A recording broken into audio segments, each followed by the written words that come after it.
Good morning students.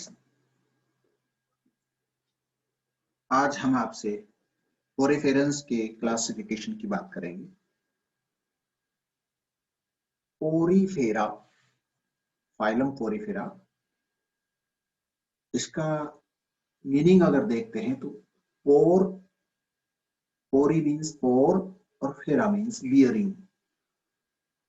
पोर bearing animals, जंतु जगत का यह फाइलम, इसमें पोर बियरिंग एनिमल्स होते हैं, को सम्मिलित किया जाता है। पोरीफेरा एनिमल्स इन्हें स्पंज कहते हैं और वास्तविक स्पंजों की अगर हम बात करते हैं तो ये सेसाइल, प्रोफ्यूजली ब्रांच्ड और सिलिंड्रिकल या बेलनाकार होते हैं। They also show a very little response to external stimuli. किसी बाहरी उद्दीपन के प्रति अनुक्रिया बहुत कम दर्शाते हैं। Some of the sponges are even green. कुछ स्पंज जो हैं वो ग्रीन होते हैं क्योंकि उनमें सिम्बायोटिक एलिमेंट उपस्थित होती है, लेकिन वो प्लांट नहीं होते, वो एनिमल ही होते हैं, जैसा कि उनकी लाइफ साइकिल से मालूम चलता है। Robert grant who coined the term porifera, which in Latin means pore bearing animals, जैसा मैंने ऊपर बताया, porous body या porous या pore bearing animals। हैग्सले और सोलास ने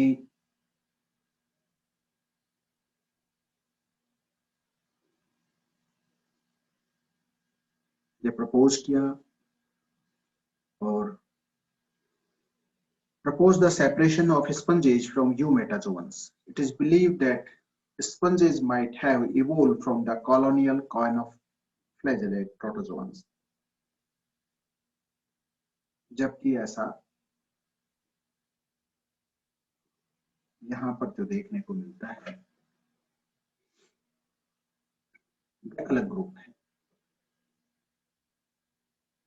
General characters, they are distributed between the Arctic and temperate regions. Sponges are sessile and mostly marine. Some live in fresh water. कुछ ऐसे स्पंज भी हैं जो फ्रेश वाटर में देखने को मिलते हैं। ज्यादातर स्पंज समुद्री जलीय होते हैं और स्पंज जो है सेसाइल होते हैं, फ्री स्विमिंग या मोटाइल नहीं होते, किसी न किसी सबस्ट्रेट्स के साथ में चिपके हुए या जुड़े हुए देखने को मिलते हैं। एकल भी हो सकते हैं और कॉलोनी के अंदर भी उपस्थित हो सकते हैं।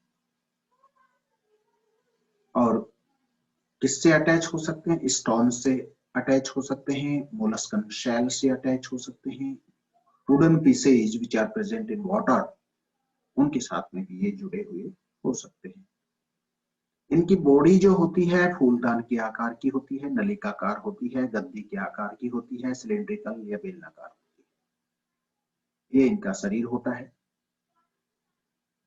ये भिन्न भिन्न कलर के होते हैं, भिन्न भिन्न रंग के होते हैं।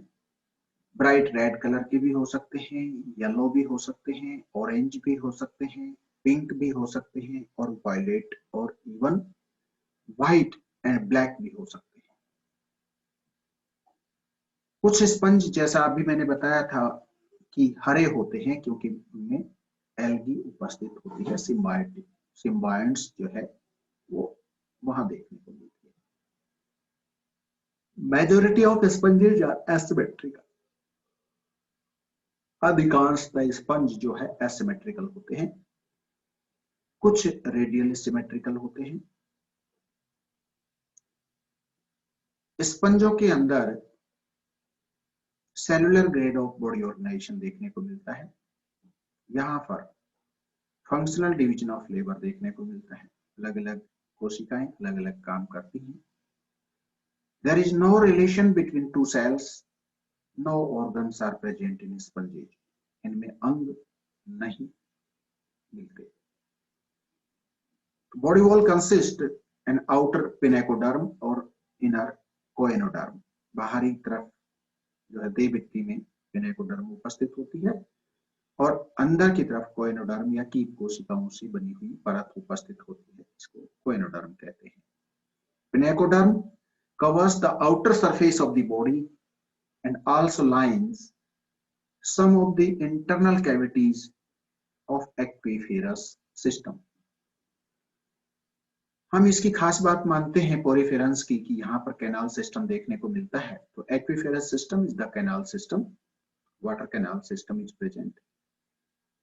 एक होता है वाटर वेस्कुलर सिस्टम जो इकाइनोडर्मेटा में देखने को मिलेगा। यहाँ वाटर कैनाल सिस्टम देखने को मिलता है पोरिफेरेंस। तो flattened cells of pinacoderm are called pinacocytes. Pinacoderm also has porocytes, क्योंकि यहाँ पर कीप कोशिकाएं उपस्थित होती हैं। Each of which enclose an ostium, जो enclose ostium को घिरी हुई रहती है। Porocytes extend up to the spongiosum. Coenoderm is composed of coenocytes. They have a collar of microvilli around the flagellum. Water is pulled through the ostia by the beating of the coenocytic flagella. तो कोएनोडर्म है जिसमें keep कोशिकाएं उपस्थित होती हैं और keep कोशिकाओं के अंदर फ्लैजेला देखने को मिलता है और वो फ्लैजेला मूवमेंट, वाटर मूवमेंट में मदद करता है। पिनेकोडर्म और कोएनोडर्म के बीच में एक जिलेटिनस मीजोग्लिया या मीजोहाइल देखने को मिलती है, जिसके अंदर विभिन्न प्रकार की एमिगोसाइट्स देखने को मिलती हैं और ये भिन्न प्रकार की कोशिकाएं स्क्लेरोसाइट्स होती हैं जो कि स्पिक्यूल्स प्रोड्यूस करती हैं, स्पंजोसाइट्स होती हैं जो कि स्पंजिन फाइबर्स डेवलप करती हैं, मायोसाइट्स होती हैं जो कॉन्ट्रैक्टाइल सेल्स जो ओस्कुलम के चारों तरफ उपस्थित होती हैं, archaeocytes are the totipotent cell जिन्हें पूर्ण शक्त कोशिकाएं कहते हैं और these are capable of giving rise to any other kind of cell. दूसरी भिन्न प्रकार पूर्ण शक्त कोशिकाएं या टोटिपोटेंट सेल जो होती हैं वो दूसरी किसी भी प्रकार की कोशिका को उत्पन्न कर सकती हैं। ये उनकी खास बात होती है।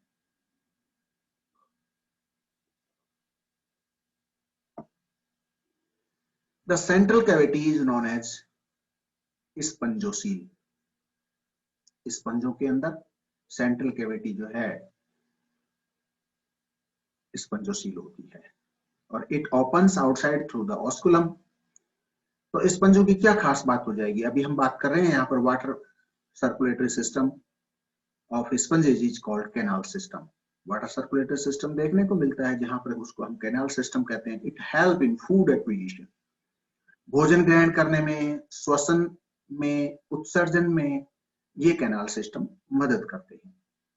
इन an asconoid sponge water enters the spongocoel through ostia and exit through osculum. तो स्पंजों के अंदर वाटर कैनाल सिस्टम मिलता है तो पानी एंटर कहां से करेगा? किसी भी स्पंज में पानी जो एंटर करता है वो थ्रू ऑस्टिया करता है जो बॉडी सरफेस पर उपस्थित होते हैं और ऑस्टिया के थ्रू या तो डायरेक्ट स्पंजोसील में पहुंचता है या बीच में इनकरेंट रेडियल कैनाल उपस्थित होती हैं उनके थ्रू होते हुए स्पंजोसील में पहुंचता है और वहां से ऑस्कुलम से बाहर निकलता है पानी। Canal system and high totipotent nature of the cells are the two characteristic feature of sponges. स्पंजों के कैरेक्टरिस्टिक फीचर्स में या महत्वपूर्ण लक्षण अगर देखें तो किस नाम से जाने जाते हैं? कैनाल सिस्टम की वजह से जाने जाते हैं स्पंज, क्योंकि इनके अंदर वाटर कैनाल सिस्टम उपस्थित होता है। कोइनोसाइट्स उपस्थित होती है, पिनेकोडर्म या पिनेकोसाइट्स उपस्थित होती है, टोटिपोटेंट सेल्स उपस्थित होती है। ये कुछ बातें हैं जो स्पंजों के अंदर देखने को मिलती है। और एक और बात, स्पंजों के अंदर स्पिक्यूल्स उपस्थित होते हैं जो कैल्केरियस भी हो सकते हैं, सिलिका के भी हो सकते हैं, स्पंजिन फाइबर्स के भी बने हुए हो सकते हैं। इसलिए यहाँ पर mesohyalarisk endoskeleton consists of inorganic calcareous spicules or the proteinous spongin fibers or both, दोनों प्रकार भी यहाँ देखने को मिलते हैं। Spicules are designated according to the number of axes, monoaxon, triaxon, tetraxon, monoactinal, hexactinal, teractinal, इस प्रकार के ये स्पंजेस देखने को मिलते हैं जिनमें स्पिक्यूल्स इस तरह की उपस्थित होती है। स्पंज जो होते हैं वो सस्पेंशन फीडर या फिल्टर फीडर होते हैं। डाइजेशन इनके अंदर इंट्रासेलुलर देखने को मिलता है, क्योंकि कीप कोशिकाएं जो उपस्थित होती हैं वो भोजन पार्टिकल्स को सस्पेंडेड कंडीशन में वाटर से ग्रहण कर लेती हैं और पार्शियली डाइजेस्ट कर लेती हैं, और उसके बाद में ये आर्कियोसाइट्स और फाइनल आर्कियोसाइट्स को भेज देती हैं जहां उनका अंतिम पाचन होता है। डिस्पोजल ऑफ एक्सक्रीटरी वेस्ट क्या होता है स्पंजों के अंदर? सामान्यतया ये एमोनोटेलिक जंतु होते हैं और रेस्पिरेटरी गैसियस एक्सचेंज जो देखने को मिलता है, दोनों ही चीजें जब अमोनिया निकल रही है और कार्बन डाइऑक्साइड रेस्पिरेटरी गैस की बात करते हैं तो दोनों ही चीजें सिंपल डिफ्यूजन द्वारा निकलते हैं, क्योंकि एक्वेटिक एनिमल हैं और एक्वेटिक एनिमल होने के साथ में इनमें सिंपल डिफ्यूजन प्रोसेस से ये गैसियस एक्सचेंज होता है, चाहे तो अमोनिया का हो और चाहे कार्बन डाइऑक्साइड और ऑक्सीजन का एक्सचेंज हो। Most cells of freshwater sponges contains contractile vacuole for osmoregulation. सामान्यतया ऑस्मोरेगुलेशन की जरूरत तब पड़ती है जब एक्वेट उसमें फ्रेश वाटर में एनिमल रहता हो, वहां कॉन्ट्रैक्टाइल वैक्यूल की ज्यादा जरूरत पड़ती है।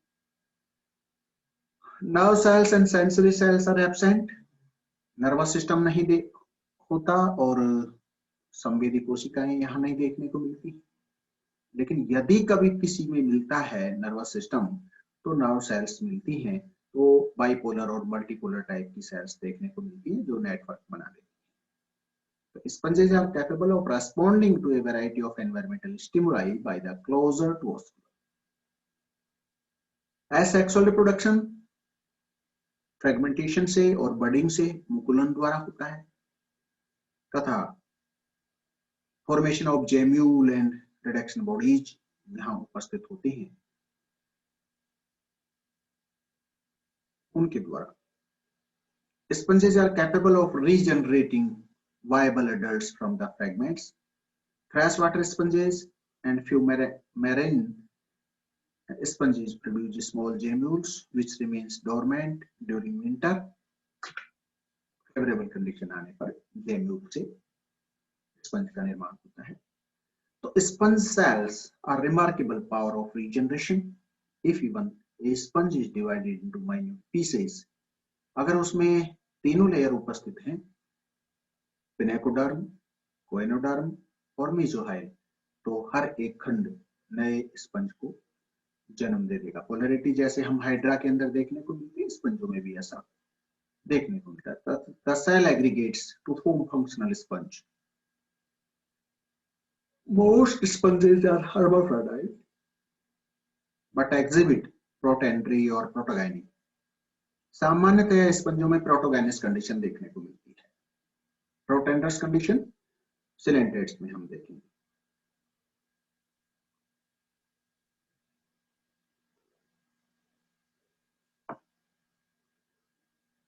Spermatozoa arise primarily from the coenocytes.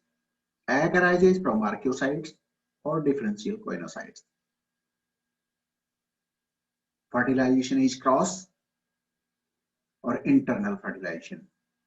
Spermatozoa are taken into the aquiferous system of neighboring individuals. Coenocyte transfer them to the egg in mesohyte.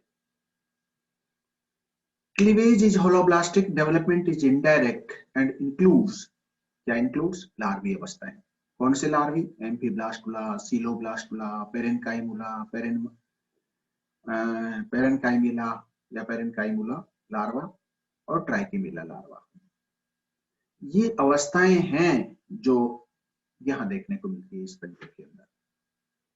Classification जहां तक बात करते हैं तो स्पंजों के अंदर लगभग 5000 जीवित जातियां यहां देखने को मिलती हैं और उनको 3 क्लासेज में वर्गीकृत करते हैं. 3 क्लासेज जो पोरिफेरा की हैं वो है कैलकेरिया, हेक्सेक्टेनिलिडा और डेमोस्पंजिया. कैलकेरिया के अंदर एग्जांपल्स अगर देखते हैं तो क्लेथ्राइना, ल्यूकोसोलेनिया और स्काइफा. ये कैल्शियम कार्बोनेट का अगर स्केलेटन देखने को मिलता है वो यहां देखने को मिलता है. हेक्सेक्टेनिलिडा, यूप्लेक्टेला और हाइलोनिमा जिन्हें हम ग्लास स्पंज कहते हैं तो वो यहाँ सिलिका के फाइबर्स या सिलिका से बना हुआ सामान्यतः ग्लास स्पंज यहां देखने को मिलते हैं. डेमोस्पंजिया की बात करते हैं तो क्लायोना, स्पॉन्जिला, स्पंजिया, चैलाइना ये सब यहां देखने को मिलती है डेमोस्पंजिया के अंदर, जिसमें स्पॉन्जिन फाइबर्स या प्रोटीन का तंतु होते हैं कंकाल के रूप में. कैलकेरिया, कैलकेरिया लाइमी कहने का मतलब कैल्शियम कार्बोनेट का कंकाल यहां देखने को मिलता है. The sponges of this class are small. They all are exclusively marine, form living in shallow water. Their skeleton is made up of calcium, calcareous spicules. Body may be cylindrical or wedge-like.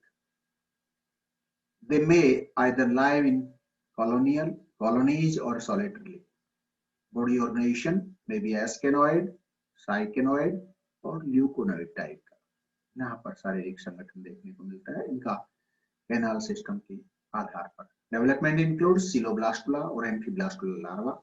Examples यहाँ पर क्लेथ्राइना, Leucosolenia और स्काइफा ये यहाँ पर इनके examples. Class second जिसे Hexactinellida कहते हैं. Hex means 6, act means rays. इनको सामान्यतः ग्लास स्पंज कहते हैं. तो sponges of this class are of moderate size, मध्यम आकार के. They are exclusively marine, form living in deep water. Exclusively marine forms living in deep waters. Their skeleton is made up of thick raised siliceous spicules. Siliceous means silica के spicules. यहाँ body may be cup, arm or waist-like. They may either live in colonies or solitarily. Development includes trichimella larvae, Euplectella, Hyalonema ये इसके examples हैं. Class third जो डेमोस्पंजियाई. डेमोस्पंजियाई से मतलब है demos means frame, sponge means sponges. The sponge of this class are of large size. They include marine water and brackish water or freshwater forms.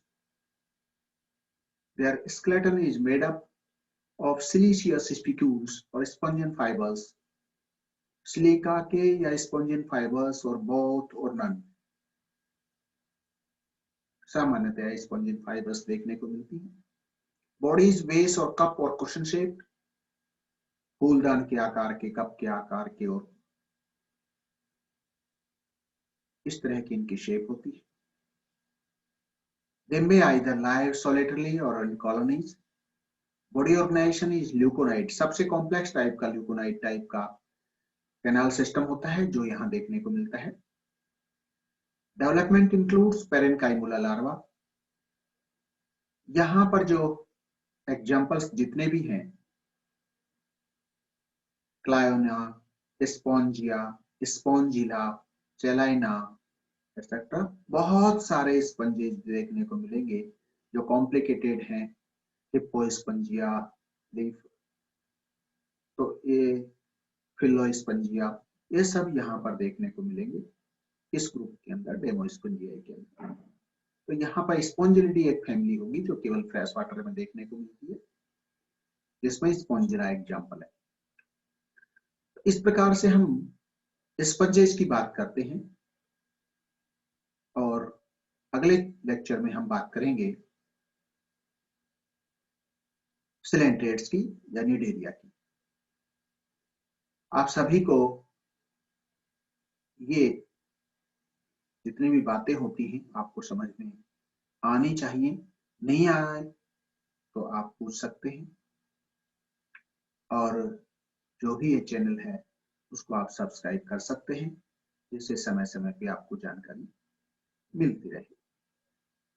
Thank you very much. Thanks a lot.